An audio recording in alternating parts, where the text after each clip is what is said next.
Shalom, shalom, shalom, mes bien-aimés. Demeurez bénis dans le nom puissant de notre Seigneur et Sauveur Jésus-Christ de Nazareth. Vraiment que la grâce du salut soit votre partage et mon partage.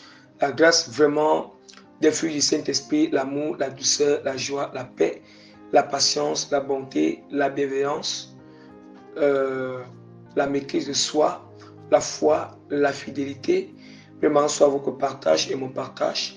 La grâce et la soumission totale à la parole de Dieu, vraiment soit votre partage et mon partage. Et la grâce vraiment de mener d'une vie de sanctification complète, totale, de l'intérieur et l'extérieur, n'est que la sanctification vraiment du cœur, de l'âme, de l'esprit et du corps, vraiment soit votre partage.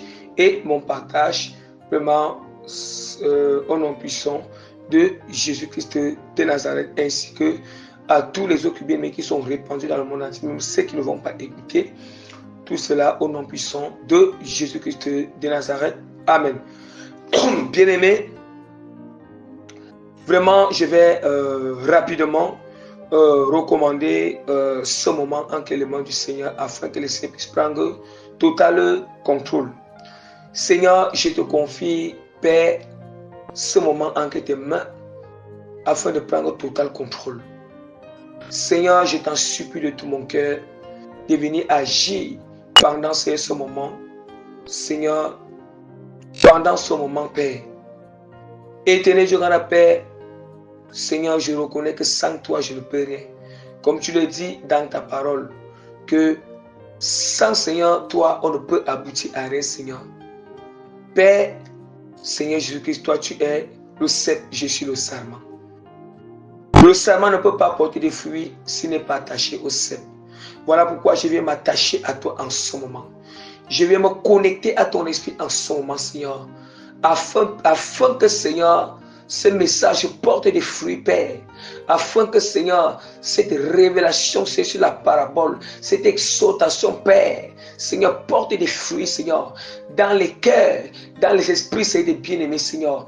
Au nom puissant de notre Seigneur Jésus-Christ, Père, je t'en supplie, c'est de venir saisir mon esprit, Père, de venir saisir ma langue, Seigneur, Père. Je t'implore que, Seigneur, l'onction de révélation se commence à couler, Père, dans mon cœur. Révélation profonde sur ta parole. Cette onction descend de saisir mon cœur en ce moment, Seigneur, afin, Père, de prêcher ta parole, Père, afin de libérer les révélations, Seigneur, de délivrer des révélations profondes sur la parole, sur ta parole, Père, au nom puissant de notre Seigneur Sauveur, Jésus-Christ de Nazareth.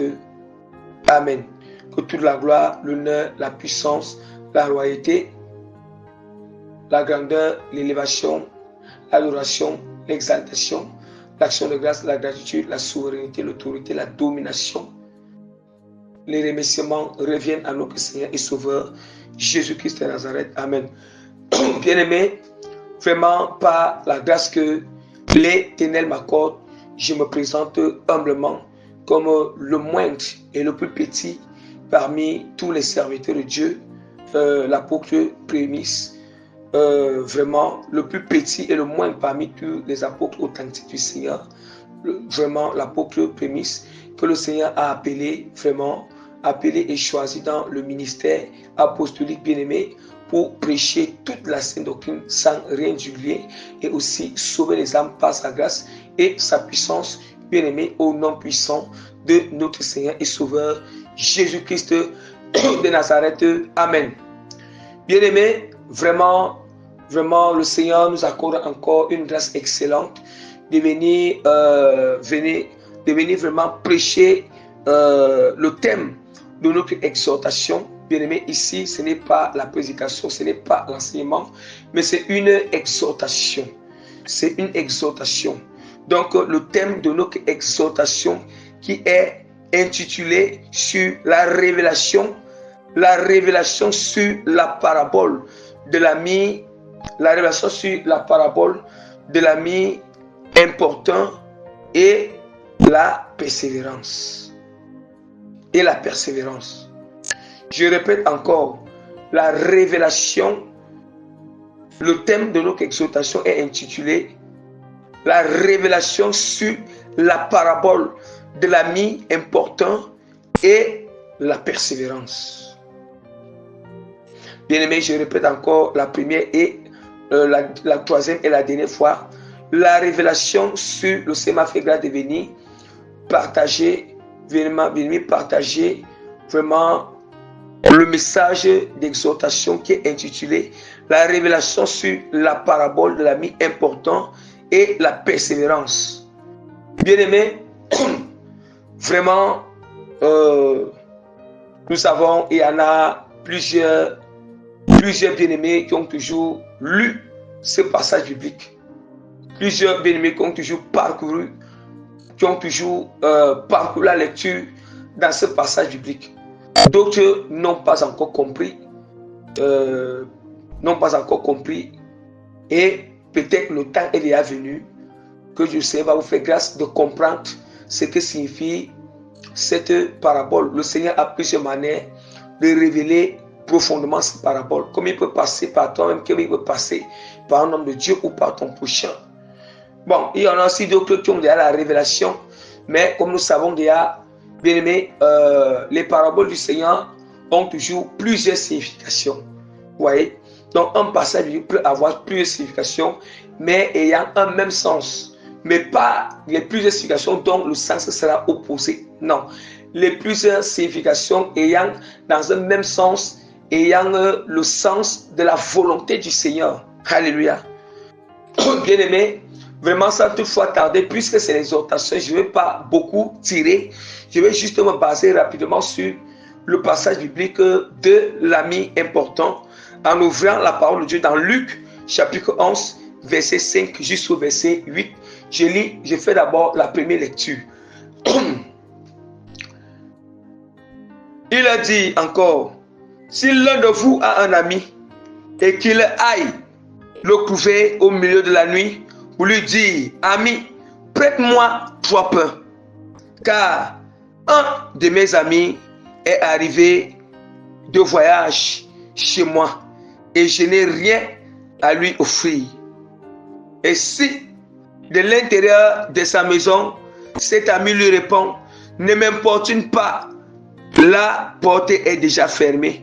Mes enfants et moi sommes au lit, je ne puis me lever pour te donner des pains.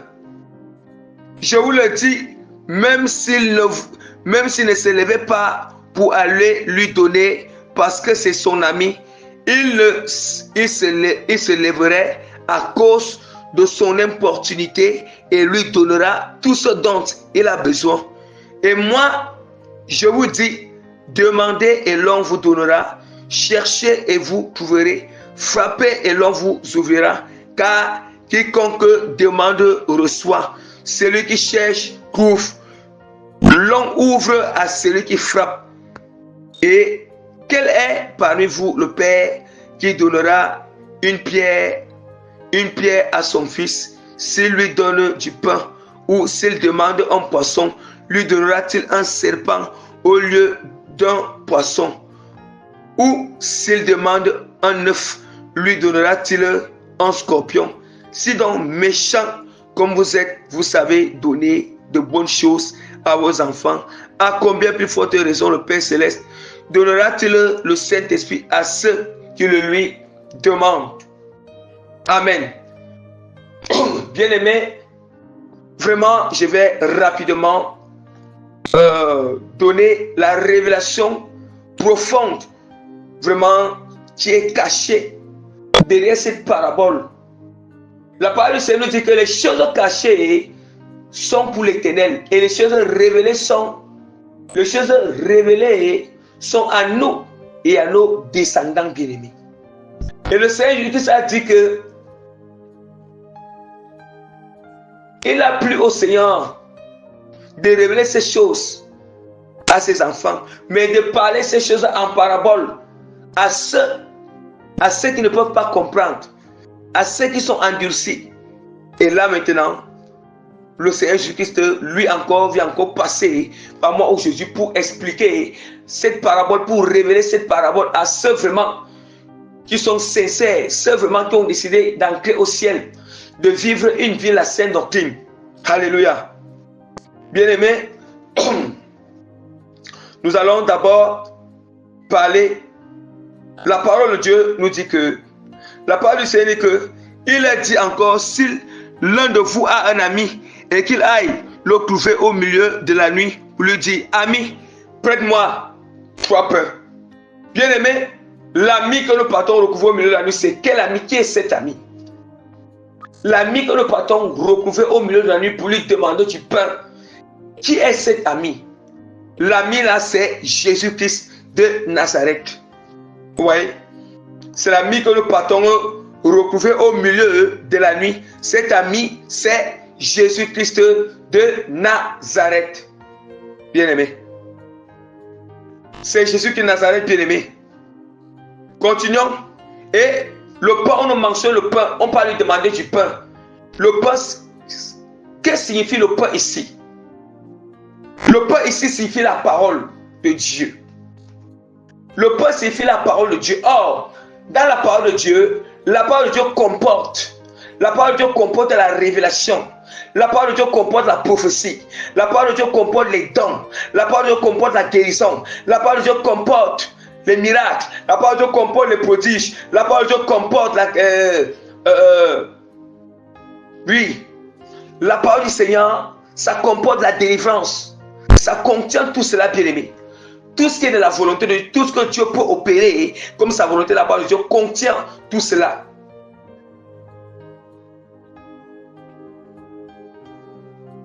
Le point qu'on nous parle ici, c'est ça. La parole de Dieu. Or, l'ensemble de la parole de Dieu, c'est la volonté du Seigneur. Et je vous ai dit, ce que la parole de Dieu constitue, ce que ça comporte, ou ce que ça comporte, ce que ça contient dans son intérieur,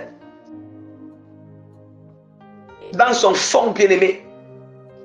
Et si on ne parle pas de la forme, la parole de Dieu, mais on parle du fond de la parole du Seigneur. Et nous continuons. Nous continuons à lire. Il dit que car l'un de mes amis est arrivé. L'un de mes amis est arrivé de voyage chez moi et je n'ai rien à lui donner. Bien, mais ici, nous allons voir qu'il y a 3 personnes. Il y a 3 personnes qu'on nous parle. Il y a Jésus-Christ, l'ami qu'on peut demander les 3 pains au milieu de la nuit, qui est Jésus-Christ. Il y a celui qui peut demander, c'est la deuxième personne. Et celui donc qui sort du voyage, l'ami qui sort du voyage, c'est la troisième personne. Or, l'ami qui peut demander, c'est qui? C'est un chrétien consacré. Ça peut être un serviteur de Dieu authentique. Ça peut être un servant de Dieu authentique. Ça peut être un frère ou une sœur en Christ qui est aussi authentique, qui mène une vie de consécration totale, une vie de sanctification totale. Maintenant, l'ami qui vient du voyage, c'est qui? L'ami qui vient du voyage, ça peut être un païen ou un chrétien tiède. Nous sommes d'accord? Or, l'ami qui est arrivé du voyage, ça peut être un païen ou un chrétien tiède. C'est un païen ou un chrétien tiède qui décide, qui décide de renoncer totalement au monde. De renoncer, le païen qui décide de renoncer totalement au monde. Et le chrétien tiède qui décide de renoncer totalement à sa tièdeur. À sa tièdeur pour se convertir à Jésus-Christ. Pour mener une vie de consécration, une vie de sanctification totale, une vie de pureté totale, une vie de sainteté totale, une vie d'obéissance totale à la parole, afin de suivre Jésus-Christ de tout son cœur, de tout son cœur, de toute son âme et de tout son esprit. Ça veut dire qu'il a déchiré son cœur totalement. Maintenant, là, il vit pour le ciel. Il est décidé d'entrer au ciel. Voilà l'ami qui vient du voyage. L'ami qui vient du voyage, cet ami qui vient du voyage, c'est un païen ou un chrétien tiède. Parce qu'un païen ou un chrétien tiède. Ouais, ça veut dire qu'il sort du voyage. Donc, il vient du voyage. Je vais vous expliquer.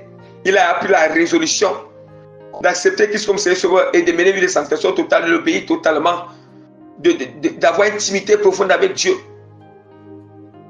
Oh, obéir Dieu totalement, à marcher dans l'intégrité, dans la droiture, dans la justice, dans la sincérité, l'honnêteté.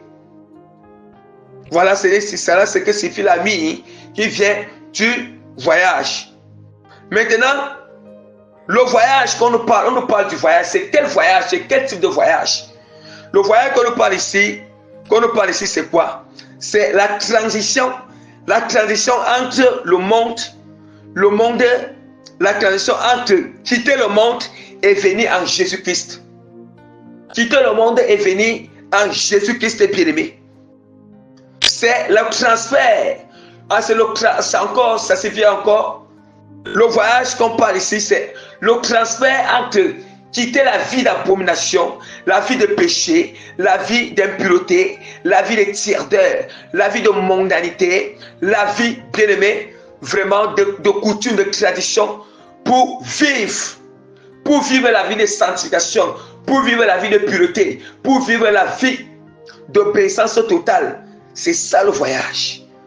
Le voyage encore ici, c'est quoi? Le voyage que nous parlons encore ici, ça signifie encore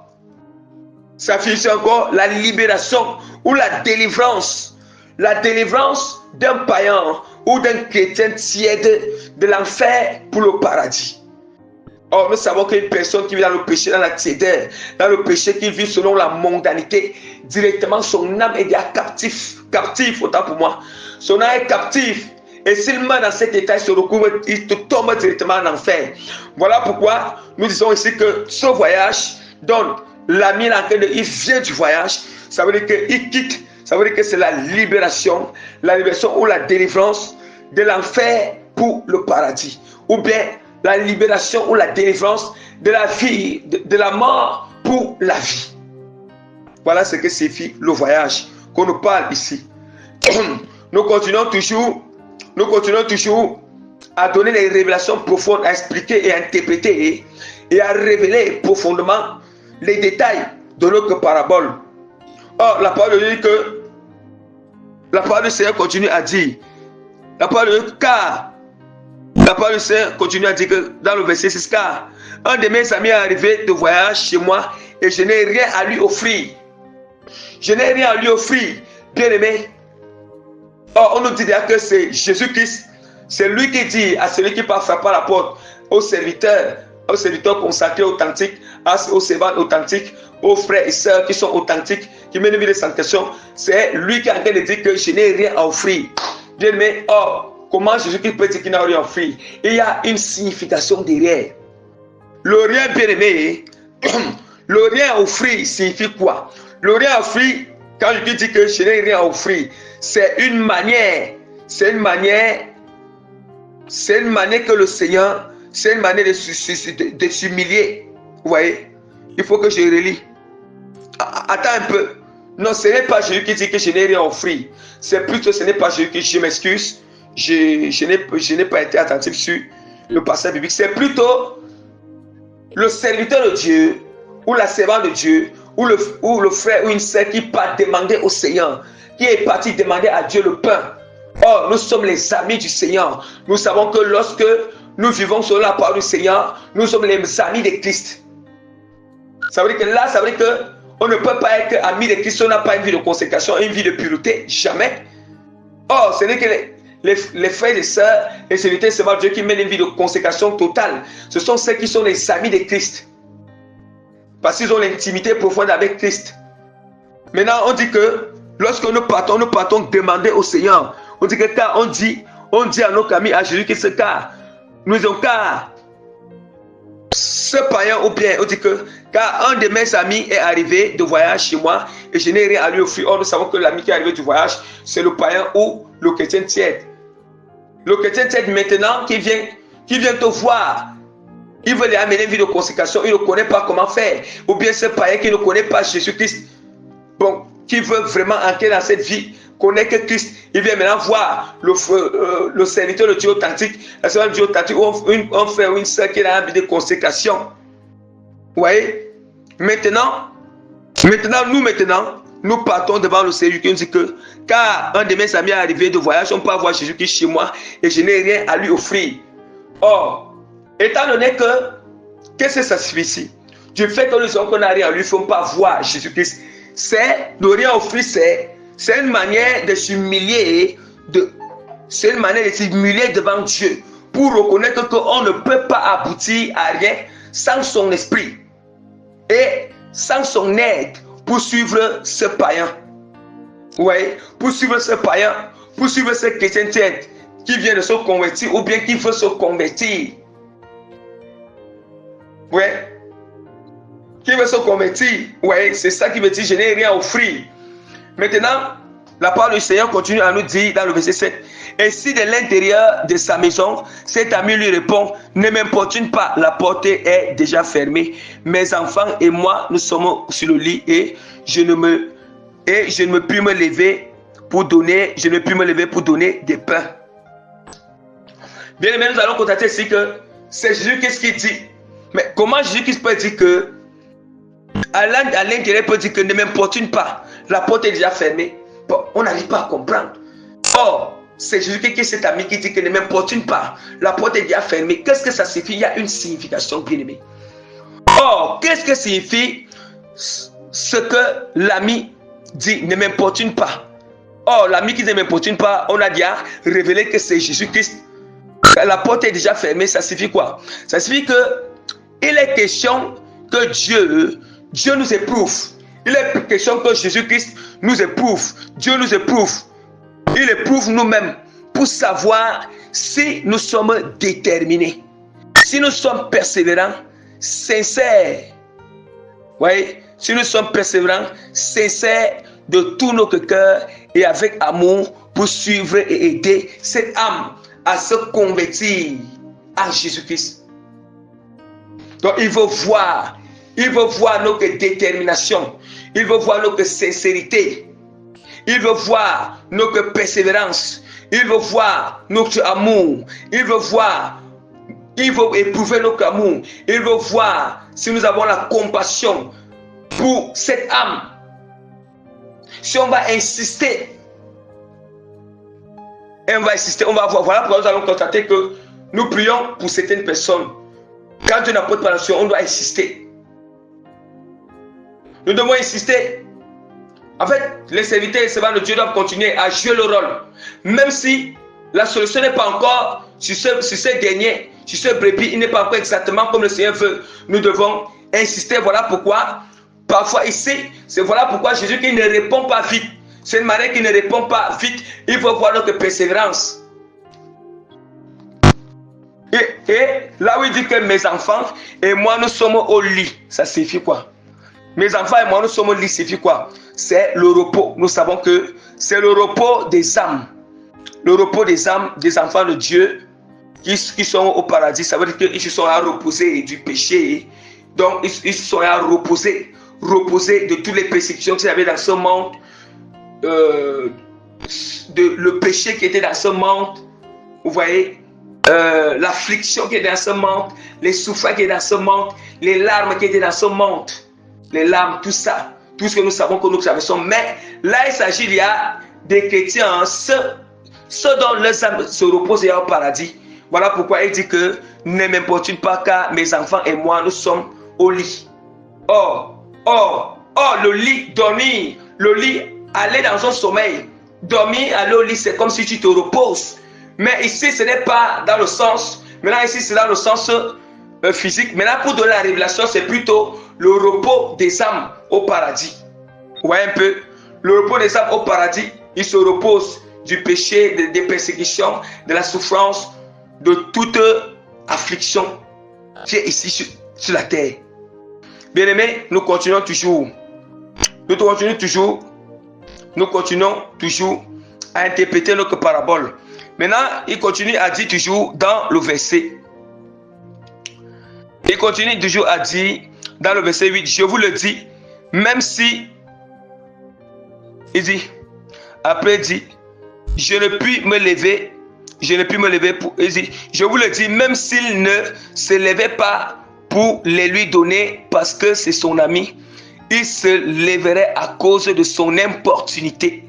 Vous voyez, on dit que la parole de Dieu dit que même s'il ne se levait pas, même si Jésus-Christ ne se levait pas, même s'il ne se levait pas pour les lui donner parce que c'est son ami, il se lèverait à cause de son importunité et lui donnerait tout ce dont il a besoin. Ouais, on dit que à cause de son importunité, ça signifie quoi? À cause de son importunité, il lui donnera tout ce qu'il a besoin. Qu'est-ce que ça signifie? C'est du fait que quand on demande au Seigneur, ouais, on demande à Dieu ici, tu as demandé à Dieu vraiment la solution, la guérison, les dons spirituels, la révélation sur la parole, la compréhension sur la parole de Dieu. Voyez, la compréhension sur la parole de Dieu. Peut-être la compréhension sur la parole du Seigneur. Quand on dit les dons spirituels, tous les dons spirituels, vous voyez, tout ce qui est agréable pour aider cette âme. Vous voyez, pour aider cette âme, vous allez constater que pour aider cette âme, maintenant Jésus-Christ nous a, Jésus-Christ ne nous a pas encore répondu. Vous voyez, là maintenant il ne nous a pas encore répondu. Il n'a pas encore répondu et ou bien il n'a pas encore reçu. Il n'a pas encore répondu. Ou bien il n'a pas encore reçu.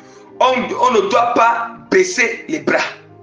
Vous voyez, ça signifie que nous ne devons pas baisser les bras. On continue à l'importuner. Ça veut dire que nous ne devons pas baisser les bras. On ne doit pas se décourager à prier. On ne doit pas se décourager à demander. On ne doit pas se décourager à insister. Tout cela avec amour et humilité et douceur devant le Seigneur. On ne peut pas commander Dieu, mais on doit le faire avec amour, humilité et douceur devant Dieu et supplication. Bien-aimé, tout ce que tu es en train de demander à Dieu aujourd'hui, peut-être tu demandes à Dieu le Saint-Esprit, tu demandes à Dieu les dons spirituels, tu demandes à Dieu de te guérir, tu demandes à Dieu, bien-aimé, de te guérir, tu demandes au Seigneur. Je ne sais pas qu'est-ce que tu demandes à Dieu dans la prière. Maintenant, ici, il est question de continuer, de ne pas se décourager, de ne pas baisser les bras, mais de toujours insister et persévérer dans la prière et dans les jeûnes. Et Jésus-Christ qui voit notre sincérité nous donnera. Jésus-Christ qui voit ta sincérité, il te donnera et te répondra. Il te donnera ce que tu as demandé et il répondra à ta prière. C'est ça qui signifie le verset 8 qui dit que, je vous le dis, même s'il ne se levait pas pour les lui donner parce que c'est son ami, il se lèverait à cause de son opportunité et lui donnerait tout ce qu'il a besoin. Voilà ce que ça signifie, bien-aimé. Et nous continuons toujours à interpréter notre parabole. Bien-aimé, voilà ce que ça signifie. Et voilà pourquoi, bien-aimé, nous allons voir maintenant juste à la fin, dans le verset 10, le verset 10 encore, verset 11, qui nous dit que car quiconque demande reçoit. Vous entendez? Vous voyez comment on doit demander avec persévérance, sans se décourager. On doit insister, mais avec humilité, amour, devant le Seigneur Jésus-Christ, supplication. Vous voyez, on doit persévérer. Il dit que quiconque demande reçoit, quiconque cherche, trouve. On doit toujours chercher. Ici, ça veut dire chercher ce qui est selon la volonté de Dieu. On doit chercher tant que je ne trouve pas. Nous devons insister, on doit persévérer à chercher. Si tu ne trouves pas, persévère. Continue à persévérer, continue à insister. Ne te décourage jamais tant que tu n'as pas encore trouvé ce que tu cherches. L'on ouvre à celui qui frappe. Et quel est parmi vous le Père qui donnera une pierre à son fils s'il lui demande du pain? S'il demande un poisson, lui donnera-t-il du serpent au lieu du poisson? Vous voyez déjà comment le montre que c'est au Seigneur, le Père, que nous sommes en train de demander ces choses. Cette parole concerne Dieu. Et si donc méchant comme vous êtes, vous savez donner de bonnes choses à vos enfants, à combien plus forte raison le Père Céleste donnera-t-il le Saint-Esprit à ceux qui le lui demandent? Vous voyez déjà, je vous ai dit, quand on demande le Saint-Esprit, tu dois insister. Tu peux demander aussi pour toi-même, tu peux demander au Seigneur d'accord, le Saint-Esprit. Bénis à cet ami qui vient du voyage. Vous voyez? Ou bien tout ce que tu peux demander à Dieu pour aider ce païen ou ce chrétien tiède que tu es en train de suivre spirituellement, qui vient de venir du monde, qui ne connaît pas encore la connaissance en Christ. Vous voyez? Juste pour terminer encore, pour soutenir. Vous voyez? Pour conclure notre parabole, nous allons voir que cette parabole, pour conclure cette parabole de l'ami important nous renvoie à un champ lexical. Vous voyez un peu, ça doit avoir un champ lexical de la marche. La marche à suivre pour aider une âme qui est en train de quitter le monde pour suivre Jésus-Christ. Vous voyez, pour suivre Jésus-Christ. Et nous allons aussi voir que pour résumer encore, dans cette parabole, il y a les saintes vertus constantes qui ressortent dans cette parabole. Quand on parle de la constance. La constance, c'est ce qui est fixe, c'est ce qui ne varie pas, c'est ce qui demeure. Vous voyez? C'est ce qui ne varie pas, ça demeure. Et maintenant, nous allons voir, pour résumer encore, toujours dans la conclusion de cette parabole, nous allons voir que nous recevons encore vraiment quelques saintes vertus constantes qui ressortent dans cette parabole. Donc, le chrétien doit se revêtir, les saints doivent se revêtir pour mieux suivre les âmes, pour mieux vraiment suivre les âmes, pour mieux vraiment conduire les âmes de Christ dans la sainte doctrine, les païens et les chrétiens qui viennent du monde. Il y a l'humilité qui ressort, l'amour qui est ressorti. Il y a l'humilité qui est ressortie. Vraiment, les saintes vertus qui sont ressorties dans cette parabole. Il y a l'humilité, il y a l'amour, il y a la foi. La persévérance est sortie à l'intérieur. C'est sorti à l'intérieur, bien-aimé. Vous voyez? Et la détermination qui sort à l'intérieur. Donc, bien-aimé, nous allons, voilà un peu. Donc, ça veut dire que, pour sortir, on dit que la marche, on dit que la conversion d'un païen, vous voyez, la conversion d'un païen est égale à Jésus-Christ qui est à la tête, plus un croyant consacré et plus le païen ou le chrétien tiède. Voilà la conversion d'un païen ou d'un chrétien tiède. C'est égal à Jésus-Christ qui est à la tête, plus le croyant qui est consacré totalement, plus le païen ou le chrétien tiède lui-même. Ouais, nous allons voir que voilà les trois personnes qui sortent. Jésus-Christ lui-même, qui est Jésus-Christ lui-même. Voilà. Bien-aimé, demeurez bénis dans le nom puissant de Jésus de Nazareth. Voilà vraiment la révélation sur la parabole. Voilà vraiment la fin de l'exhortation qui est vraiment basée sur la révélation de la révélation vraiment de la parole de Dieu, de la parabole sur l'ami important. Et voilà pourquoi nous allons encore voir la parole du Seigneur nous dit dans Matthieu chapitre 24, verset 13 que mais celui qui persévérera jusqu'à la fin sera sauvé. Ici, la fin, ce n'est pas toujours dans les derniers jours. La fin, c'est tout ce que tu demandes à Dieu. Tant que la fin de cela, tant que périmé, ça n'a pas encore pris fin. La maladie n'a pas encore pris fin en toi. La délivrance n'a pas encore pris fin à tout. Tu n'as pas encore eu fin à cette maladie. Fin à ce que tu as besoin de la solution. Persévère. Donc, bien-aimé, demeurez encore bénis dans le nom puissant de notre Seigneur et Sauveur, Jésus-Christ de Nazareth. Que la paix et la grâce de Dieu soient votre partage.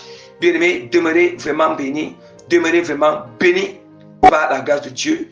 Donc, que le Seigneur vous couvre dans son sang et que prochainement, bien-aimés, nous allons continuer avec un autre message. Je ne sais pas, soit ça sera un témoignage, soit ça sera un message où le Seigneur me saisit pour donner à son peuple, soit ça sera, bien-aimé, l'exhortation ou une prédication ou un enseignement. Voilà les différents types de messages que nous avons toujours pour habitude de donner. Demeurez encore bénis dans le nom puissant de Jésus-Christ de Nazareth. Amen.